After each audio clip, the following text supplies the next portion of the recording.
성도님들, 요즘 매일 묵상에서 창세기를 이제 한 장씩 쭉 이어나가고 있는데요. 그래서 지난 주 중에 다음 주에 하게 될 매일 묵상 원고를 쓰다가 오늘 본문을 보게 되었습니다. 그런데 어찌 그리 이 어려운 시대를 살아가는 우리들의 이야기 같은지, 그래서 오늘 본문을 통해서 이제 매일 묵상 원고를 쓰다가 그대로 쭉 이제 설교를 써버리게 되었습니다. 그렇다면 그토록 저의 마음을 두드렸던 오늘 성경의 이야기가 무엇인지 한번 살펴보겠습니다. 우리 성도님들, 무색무취 같은 사람이란 말 들어보셨죠? 국어사전에 보니까요, 허물 없이 깨끗한 사람을 비유적으로 이르는 말이라는 뜻도 있다고 하는데요, 우리가 흔히 무색무취 같은 사람이라고 하면 어떤 뜻입니까? 정말 아무런 특징 없는 사람, 이런 사람을 무색무취 같은 사람이라고 부릅니다. 그런데 이삭이 딱 그런 사람입니다. 이삭은요, 창세기의 뼈대를 이루는 중요한 인물이지만 아버지 아브라함이나 아들 야곱에 비해선 사실 드라마틱한 임팩트가 거의 없는 사람입니다. 그래서 이제 이삭의 인생에서는요, 강렬한 스토리를 찾아보기가 힘든데요, 실제로도 이삭이 아버지 아브라함이나 아들 야곱과 관계되지 않고 이삭 단독으로 나오는 이야기는 오늘 본문이 있는 이 창세기 26장이 유일합니다. 그만큼 이삭은 별 특징이 없는 사람이다, 무색무취의 사람이다 라는 거죠. 그런데 우리는 오히려 이런 무색무취의 이삭을 주목해 봐야 할 이유가 있습니다. 왜 이삭을 주목해 봐야 하느냐? 이삭의 인생이요, 막 드라마틱하지는 않을지라도 지극히 평범하고 지극히 일상적인 인생을 사는 바로 우리네 인생과 닮아있기 때문입니다.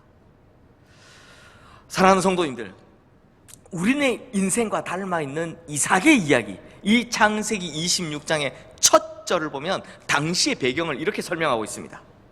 아브라함 때 첫 흉년이 들었더니 그 땅에 또 흉년이 들매. 이 배경 설명치고는 굉장히 심각하죠. 흉년이 들었는데 그리고 또 흉년이 들었다 라고 하는 겁니다. 이 짧은 구절 안에 흉년이라는 단어가 두 번이나 반복되고 있는 것을 보면 지금 이삭이 겪고 있는 상황은 어려움이 겹치고 또 겹치는 굉장히 상당히 힘든 상황이라는 것을 짐작해 볼 수 있습니다. 그런데 오늘 본문이 제 눈에 딱 들어오게 된 그 첫 이유가 바로 이 구절 때문이었습니다. 왜냐? 요즘 우리도 그러니까요.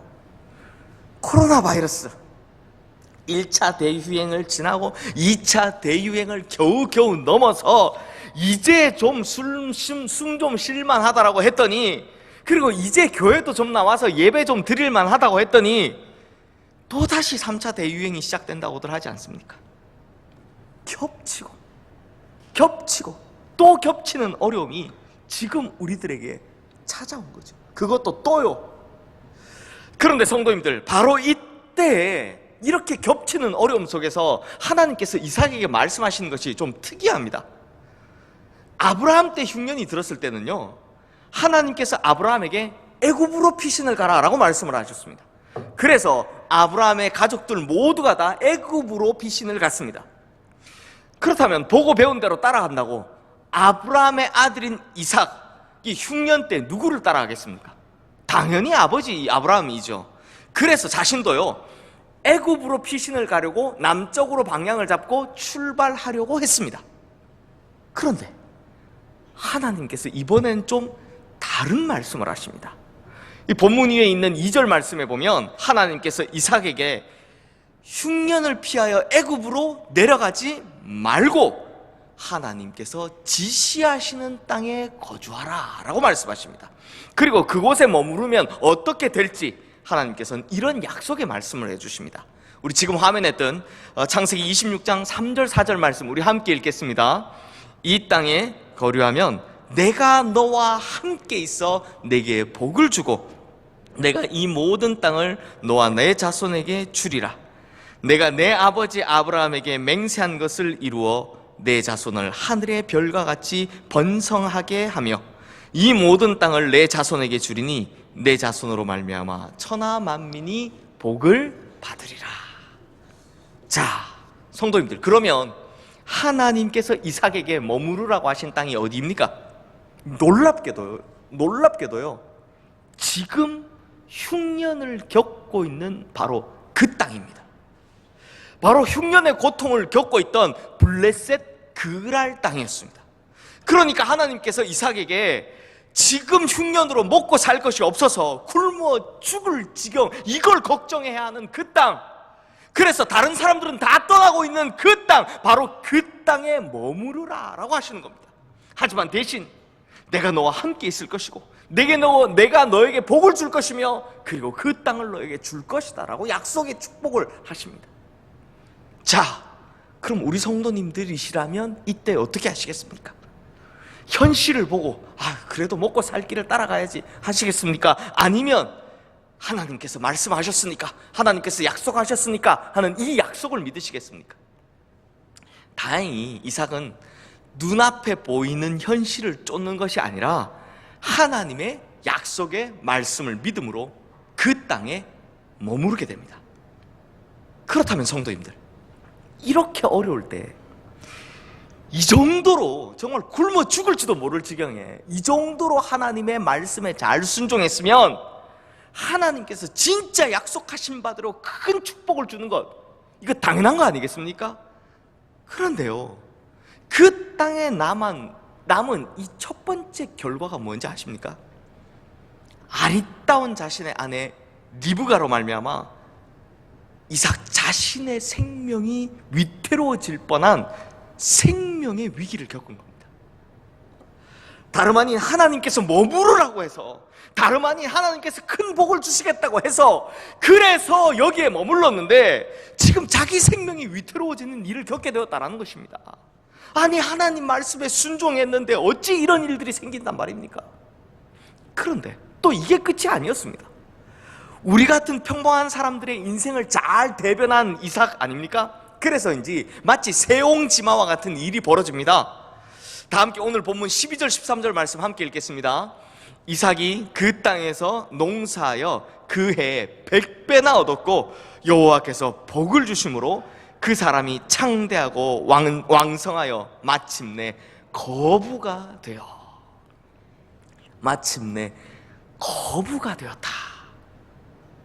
성도님들, 아브라함도 이삭도 야곱도 모두 다 하나님의 축복 가운데서 잘 살았지만 이 거부가 되었다 라는 표현은요, 이것이 유일합니다.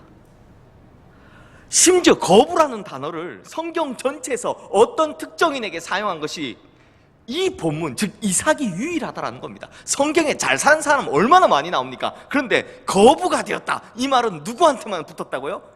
이삭에게만 붙어있는 표현입니다. 그러니까 성경 전체를 살펴봐도 다른 누구와 비교하기 어려울 정도의 크고 대단한 축복, 정말 유일무이할 정도의 축복을 받게 되었다라는 것입니다. 자, 그렇다면 성도님들, 여기까지 들으셨다면 앞으로 이런 내용의 결과가 나올 거라고 예상하죠. 우리 성도님들 얼마나 많은 설교를 지금까지 들어오셨습니까? 그래서 목사님 이 이야기 하시는구나 하시고 예상하시죠. 무슨 내용입니까? 그래, 힘든 시간이 찾아올 때도 있겠지만 이 어려움 속에서도 하나님 말씀 잘 순종하고 살아가면 결국에는 축복을 받는구나, 이런 내용을 예상하시죠.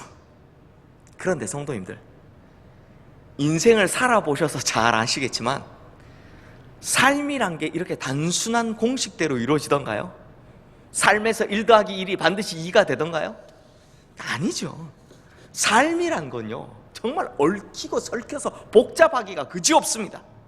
이런 우리네 인생을 대변하고 있는 이삭도 마찬가지였습니다. 자, 지금 이삭이요, 잘 돼도 너무 잘 됐습니다. 그러면 사촌이 땅을 사면 뭐가 아프다고요? 배가 아프다고. 잘 되면 받는 것이 뭡니까? 시기와 질투이죠.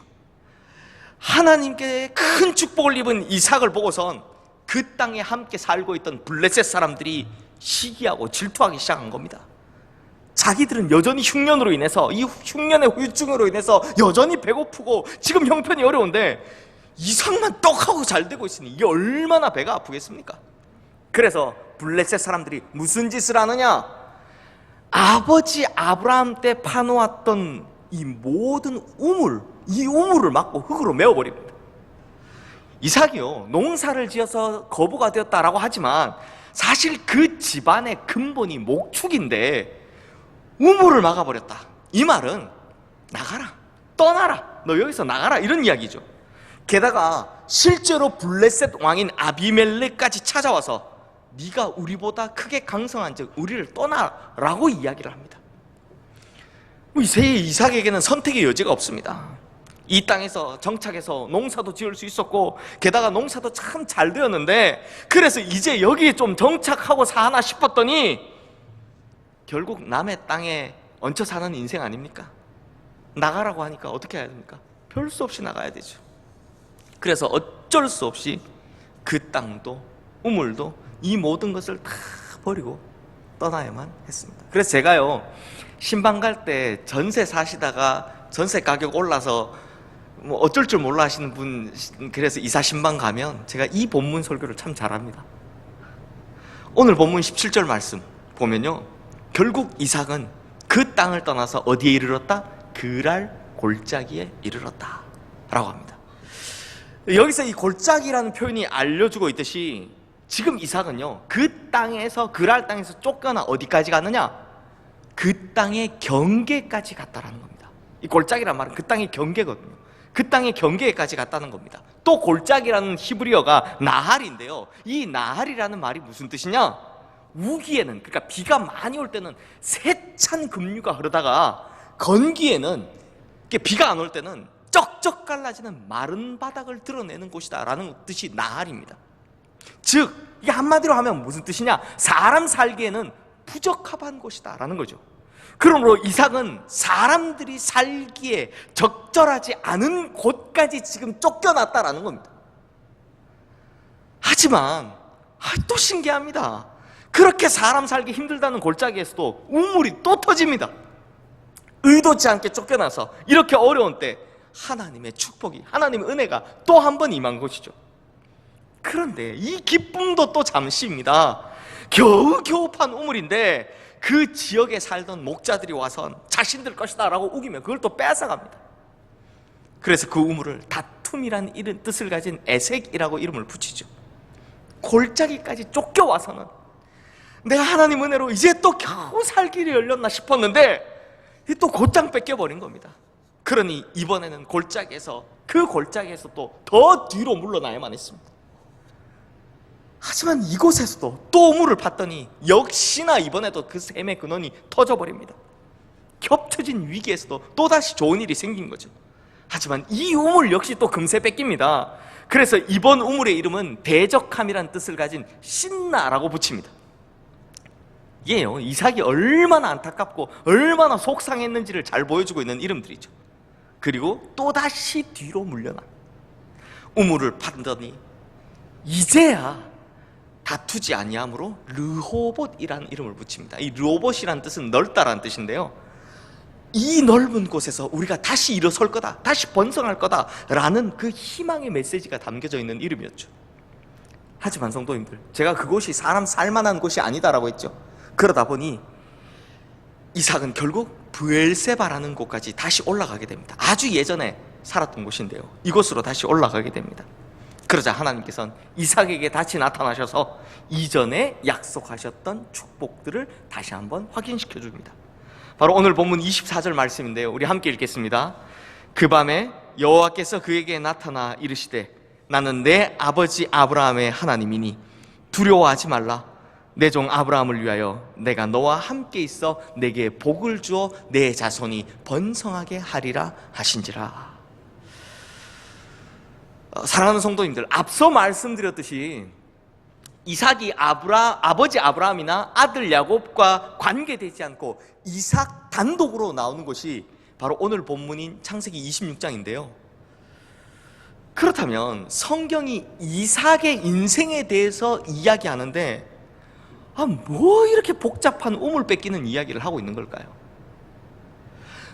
하필 성경이 이삭에 대해서 단독으로 이야기를 하고 있는데 왜 이런 우물 이야기를 하고 있는 걸까요? 그것도 우물 팠다 뺏겼다 팠다 뺏겼다는 이 이야기를. 그리고 이 이야기가 지금 우리들에게 보여주고 있는 건 뭘까요? 저도 마찬가지인데요, 저도 마찬가지로 그렇지만 대부분 희망을 주는 설교에서는 역경이 지나고 나면 축복이 온다라고, 또 고난의 시간이 지나고 나면 좋은 날이 온다라고 설교를 합니다. 저도 그렇게 설교를 합니다. 그런데 생각해보면 이것 참 2차원적인 설교입니다. 고난을 이겨내면 축복, 위기를 이겨내면 성공, 나쁜 일을 겪고 나면 좋은 일, 이렇게 이것 다음엔 저것, 이렇게 하는 건 2차 방정식적인, 2차원적 방정식 같은 이런 공식을 가진 설교이죠. 그런데 우리가 살아온 인생이 어디 그렇습니까? 우리가 살아가는 인생에는요, 좋은 일과 나쁜 일이 막 복합적이고 마구 뒤섞여서 이 혼재되어 있다는 것을 우리가 경험적으로 다 알고 있습니다. 이게 진짜 우리가 살아가는 인생이죠.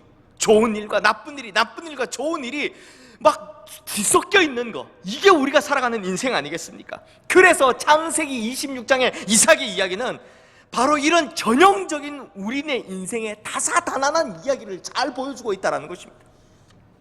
이삭의 인생 스토리가 그렇지 않습니까? 큰 흉년을 만났습니다. 그래서 얼른 피신하려고 했습니다. 그런데 하나님께서 나타나셔서 굳이 말리셔서 축복 주겠다고 해서 그 땅에 머물렀더니 오히려 미모의 아내로 말미암아 자기가 죽을 뻔했습니다. 하지만 이후 그 땅의 농사가 잘 되어서 거부가 되었는데, 그러자 이번에는 블레셋 사람들의 시기 질투가 있습니다. 나가라고 합니다. 못 살게 굽니다. 그렇게 골짜기까지 쫓겨났지만 가는 곳마다 우물이 터지는 겁니다. 그렇게 겨우 살아갈 터전을 다시 잡는가 했더니 파는 우물들마다 족족 다 뺏기는 거죠. 그러니까 삶의 순간순간들마다 좋은 일과 나쁜 일이, 나쁜 일과 좋은 일이 마구 뒤섞여서 끊임없이 닥쳐오는 것입니다. 이게 인생이라는 것입니다. 그렇다면 성도님들, 여기서 중요한 것이 뭡니까? 여기서 진짜 중요한 것이 무엇이냐? 이삭처럼 우리도 이러한 삶의 복잡한 상황 가운데서 한 걸음씩 한 걸음씩 결국에는 하나님께서 약속하신 그 축복을 향해 나아가는 것이 중요하다는 것입니다. 결국에는 축복의 길, 결국에는 축복을 받을 수 있는 그 길로 가야 한다는 것입니다. 그 길이 무엇입니까? 바로 이 약속의 말씀이라는 것입니다. 성도님들, 이삭이 대단한 것이 뭔지 아십니까? 이렇게 복잡하고 어려운 인생이었지만 결국에는 그 모든 일들을 축복으로 바꾸어내었다는 것입니다. 분명 이삭이 겪고 있는 인생을 보면서 사람들은 이렇게 수군거렸을 겁니다. 우리도 마찬가지잖아요. 어떻게 저렇게 재수 없는 사람이 있을 수 있냐고, 어떻게 저렇게 운이 없는 사람이 있냐고. 고상한 말로는 뭐 설상가상이니 뭐 세옹지마니 이런 말들을 했을 겁니다. 하지만 성도님들, 이 모든 일들에 대해 일어난 현상만 보는 것이 아니라 영적인 눈으로 보면 사실 이삭은 이 복잡한 가운데서도 약속된 축복을 향해, 하나님께서 약속하신 말씀을 향해 한 걸음씩 한 걸음씩 다가가고 있는 삶이었다는 것입니다. 이것이 이삭의 위대함이고, 바로 이것이 이 어려운 시기를 살아가고 있는 우리가 이삭에게 배워야 하는 것이다라는 겁니다. 사랑하는 성도님들, 우리 인생에는 고난과 역경만 있는 것도 아니고 반대로 기쁘고 좋은 일만 있는 것도 아닙니다. 다들 살아보셔서 아시겠지만 분명히 좋은 일과 나쁜 일이, 나쁜 일과 좋은 일이 마구 뒤섞여 살아가는 것이 바로 우리의 인생입니다. 그런데 확실한 것 한 가지는 우리의 이 모든 걸음걸음들이 사실은 하나님께서 약속하신 축복을 향하고 있다라는 것입니다. 수많은 복잡함과 혼잡함들, 이해할 수도 없고 해석할 수도 없는 일들이 우리의 삶에서 여전히 벌어지고 있지만 확실한 것 한 가지는 그 모든 걸음걸음들이 사실 하나님께서 약속해 놓으신 그 축복을 향해 나아가고 있다는 것입니다. 그렇기에 하나님께서는 이삭에게 약속하신 것처럼 하나님께서는 여전히 우리를 붙들고 계시고 여전히 우리와 함께하고 계시며 여전히 우리를 인도하고 계시다라는 겁니다. 그러므로 이렇게 어려움이 겹쳐오고 또 겹쳐오는 요즘과 같은 시대를 살아가고 있는 우리 성도님들, 절대로 삶을 포기하지 마십시오. 절대로 인생을 포기하지 마십시오. 다시 힘을 내셔야 합니다. 오늘 우리가 찬송했죠. 주 날 항상 돌보시고 날 친히 거느리시네. 주 날 항상 돌보시고 날 친히 거느리시네. 얼마 전 신문에서 코로나로 인해서 수년간 준비했던 시험을 못 보게 되었다라는 기사를 본 적이 있습니다. 다들 아시겠지만 노량진 학원가에서 발생한 집단 감염 때문에 수년 동안 준비해왔던 그 임용시험을 못 보게 된 사람들의 이야기였습니다. 구제할 방법조차 없다라는 이야기, 너무 안타깝죠. 수년간 그 시험 한 번을 위해 공부를 해왔는데 자기 때문도 아닌 다른 사람의 코로나 때문에 시험도 못 보게 되었다. 같이 있었다는 이유 하나 때문에. 그런데요, 지금 이런 일을 겪는 사람들이 어디 이런 사람들 뿐이겠습니까? 제 주변에도 보면요, 몇 년 동안을 준비해 왔는데 그 고용축소라고 하죠. 시험을 안 보는 겁니다. 그래서 취업 시험에 기회조차 받지 못하고 있는, 그냥 손 놓고 있어야 하는 청년들이 수없이 많이 있습니다. 또 수년간 유학을 준비해서, 이 해외 유학을 준비해서 그토록 원하던 그 좋은 해외 대학교에 합격했는데, 합격 통지를 받았는데 코로나 때문에 출국을 못하고 있는 친구도 있습니다.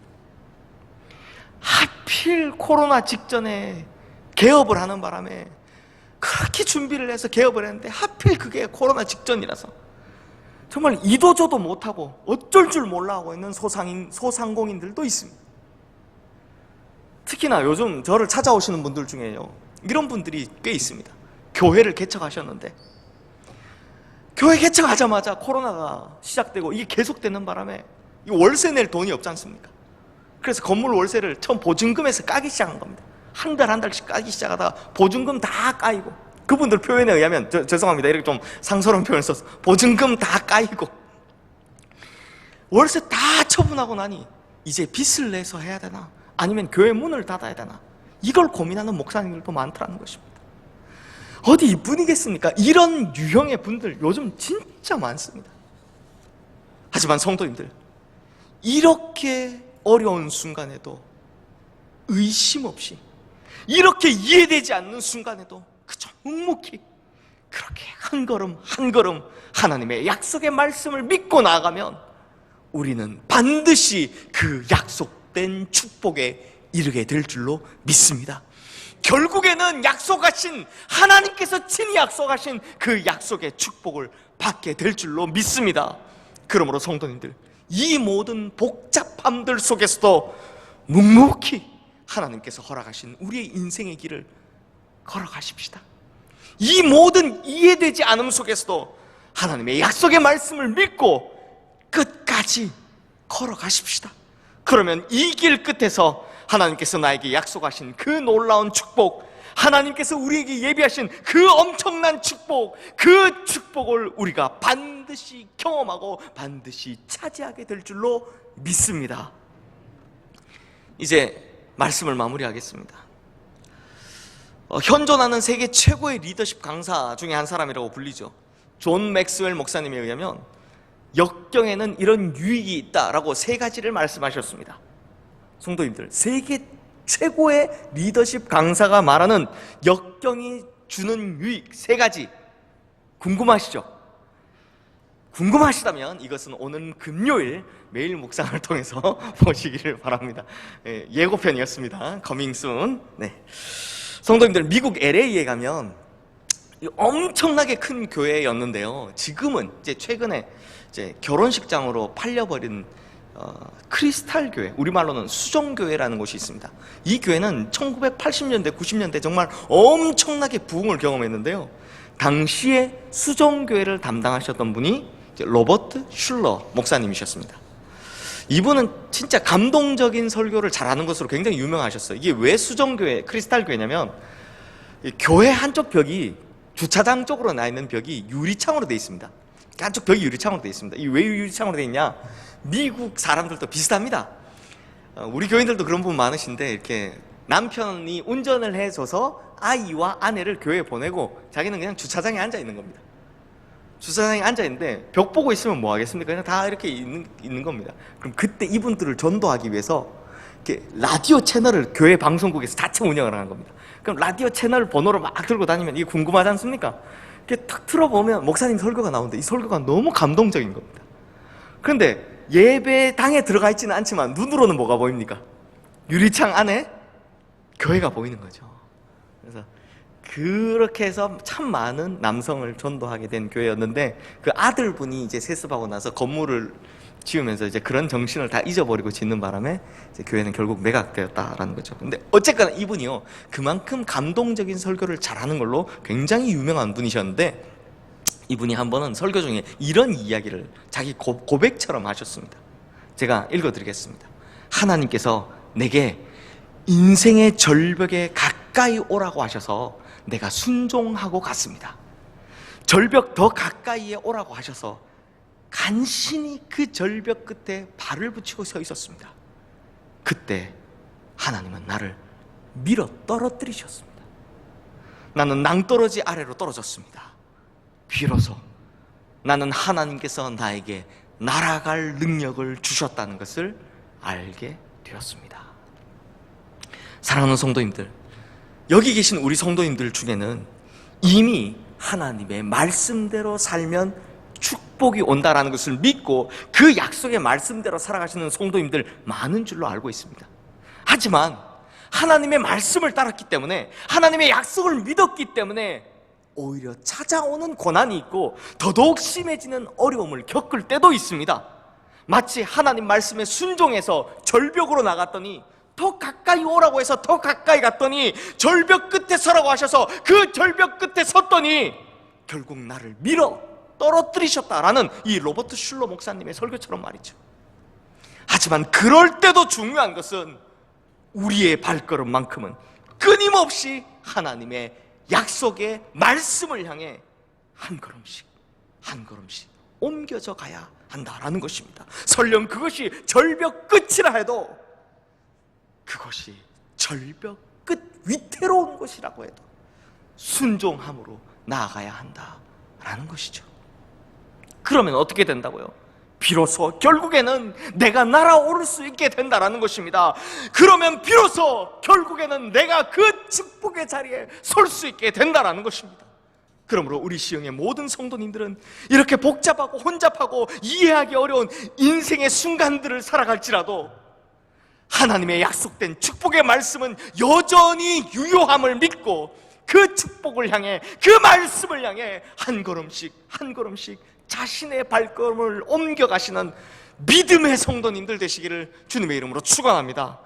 그러면 하나님께서 이삭에게 다시 한번 그 축복을 확인해 주실 뿐만 아니라 결국에는 다 이루어 주신 것처럼 우리 성도님들께도 반드시 하나님께서 나타나셔서 그 축복을 확인해 주시고, 그뿐 아니라 결국에는 그 약속된 축복의 말씀들을 다 이루어 주실 줄로 믿습니다. 기도하겠습니다. 하나님 아버지, 우리는 참 복잡한 인생을 삽니다. 때로는 새옹지마 같은 인생이고 때로는 설상가상 같은 인생입니다. 그리고 무엇보다 힘든 것은 정말 이해하지 못하는 순간들이 참으로 많은 인생을 살아간다는 것입니다. 특히나 요즘이 더더욱 그렇습니다. 하지만 하나님, 이 복잡하고 혼잡한 순간들 속에서도 우리는 이삭처럼 끝까지 하나님의 약속만 믿고 살아가게 하여 주시옵소서. 그래서 지금까지 나를 살게 하시고 지금까지 나를 숨쉬게 하신 것은 결국 나를 인도하고 계신 하나님의 놀라운 섭리임을 믿고, 보이지 않지만 여전히 나를 축복의 약속의 길로 인도하고 계신 하나님의 말씀을 믿음으로 한 걸음씩 한 걸음씩 삶의 발걸음을 약속된 축복의 길로 옮겨가는 우리 모든 성도님들 되게 하여 주시옵소서. 결국에는 우리를 축복의 길에 다다르게 하시는 우리 주 예수 그리스도 이름으로 기도드리옵나이다. 아멘.